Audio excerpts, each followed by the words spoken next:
আসসালামু আলাইকুম। কেমন আছেন আপনারা সবাই? আমি আলহামদুলিল্লাহ ভালো আছি। আজকে আমি আপনাদের সাথে ডাবের পুডিংয়ের রেসিপিটি শেয়ার করব।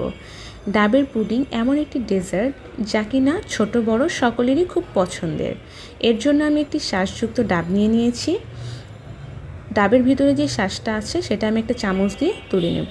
তারপর আমি একটি ফ্রাই প্যানে যে ডাবের পানিটা ছিল সেই ডাবের পানি 3 টেবিল চামচ চিনি, এখানে চিনিটা আপনারা ডাবের পানির মিষ্টির ওপর অ্যাড করবেন।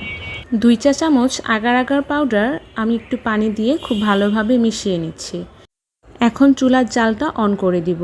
ডাবের পানি, চিনি, আগার আগার পাউডার খুব ভালোভাবে মিশিয়ে নিতে হবে। খুব বেশি সময় জাল করা যাবে না, শুধুমাত্র সবগুলো উপকরণ খুব ভালো মতো মিশে বলক চলে আসলে মিশ্রণটি তৈরি হয়ে যাবে।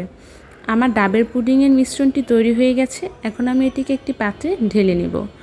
আর আগে থেকে যে শাঁসগুলো কুড়িয়ে রেখেছিলাম সেই শাঁসগুলো দিয়ে দিব।